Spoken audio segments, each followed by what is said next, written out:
So apparently, when Kevin Smith is not melting away in the sun, no, not the water, please no. He's apparently taking time out of his busy schedule to go out and to confront quote-unquote narratives by Clownfish TV. Not only that, but he seems a mite salty when he brings this stuff up. I wonder, Kevin, do you need a Snickers? Do you need one back? So hey there, so today we are returning to that wonderful world of social media. And I have to say one thing about social media. As far as accountability for specific ideas goes, there's no greater equalizer than being able to point the finger and saying, hey, look at you, what the heck are you doing? In this case, for example, let's look at the two parties involved. On one hand, you have Clownfish TV, 7,103 followers, and they also have a really good YouTube channel if you've never checked it out before. Now, on the other side of that is Kevin Smith, an account, of course, with 3.1 million followers. And as far as a filmmaker goes, he has quite the extensive collection of movies made. And if we go back before the aughts, some of them are actually quite good. Now, as far as comics, nostalgia, and some fiasco go, yeah, I think about Kevin Smith when I think about those too.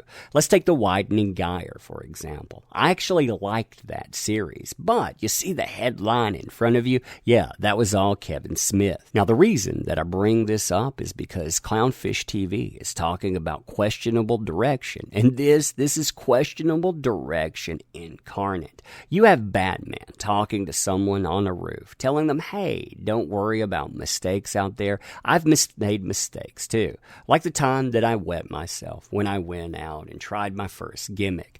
It was my first big pyro gag. I killed the lights, plastiqued the dining room wall to hell, and hit them with something like, you're done eating the city alive.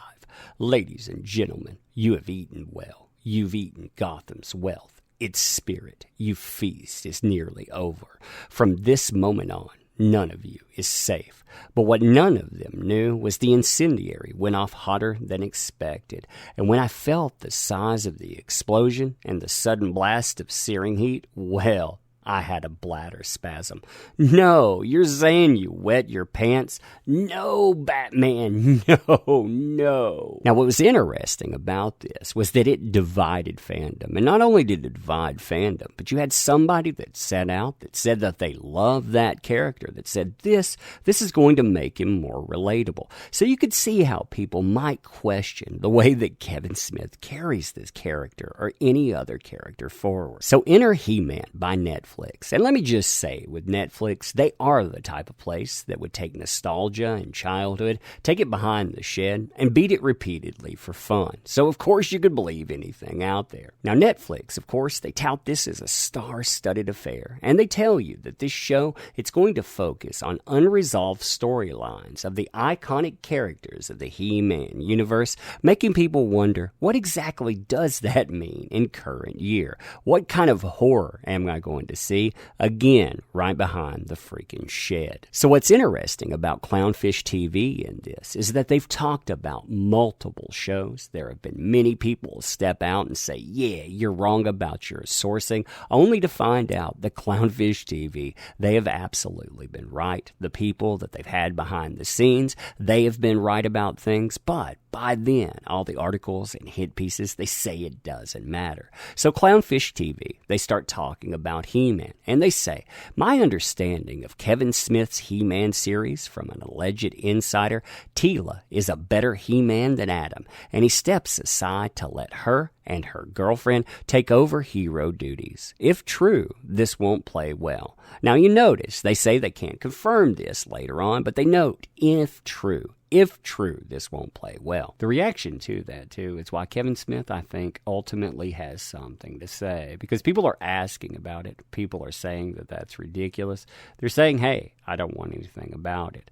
As Tweeter Trash says here, if that's where this is going, then I foresee only one outcome. He-Man fan despair, fan outrage, fan realization, fan acceptance, fan apathy. Yeah, people get tired of this and they just walk away. You can see some extreme reactions too. In that case, I will destroy all my Kevin Smith Blu-rays and DVDs. I will film it and I will tweet it to him. You know, exactly. People are tired of this stuff, and I don't blame him. I'm right there too. I laugh at this stuff in videos, but you know what? It kills something inside. Now, Kevin Smith first gets involved in this. He doesn't seem as salty. As showrunner, I really could have used these story suggestions before we locked the script. However, no, He-Man does no stepping aside, and Teela has no girlfriend in our show. The storyline is pretty dark and way metal. Before Revelation, we were calling it End of the Universe. Now that, it actually gets quite a bit of positive interaction too. Thanks for the fan feedback, not even throwing insults to boot. Sorry I told you to F off yesterday. My bad. Just ignore the venting parts I said. I mean, you can see how this comes together. It looks like just clarification, and people respond to that pretty well. But then you get something that seems a little bit saltier here. At least that's how I'm looking at it. Maybe you see this different.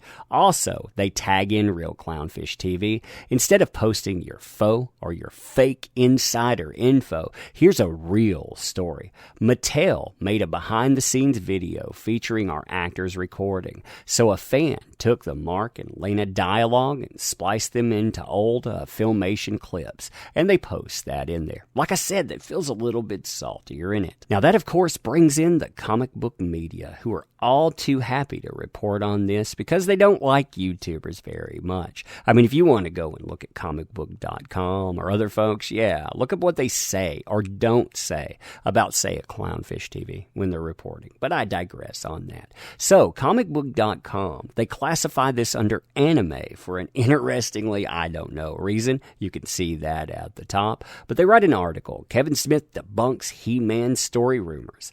They talk about this exchange too, like I've noted. And the reason that I want to cover this is because there's also an official announcement there. That way, if anything goes sideways in this, anything in here is actually not reported correctly, it'll be a fun time going back and saying, yeah, that's not exactly what I remember. So he said, I'm eternally grateful, to Mattel TV and Netflix for entrusting me with not only the secrets of Grayskull, but also their entire universe. In Revelation, we pick up right where Classic Era left off to tell an epic tale of what may be the final battle between He-Man and Skeletor, brought to life with the most metal character designs powerhouse animation can contain in the frame. This is the Masters of Universe story you always wanted to see as a kid. God, I hope so too. I really do hope so. I really would want that. A return, they say this is the official description, a radical return to Eternia. Revelation is a direct sequel series to the classic era of Masters of Universe, featuring fan favorites. They go through the different characters in that. The story pits our heroic warriors and guardians of Castle Grayskull against Skeletor, Evil Lyn, Beastman, and the vile legions of Snake Mountain.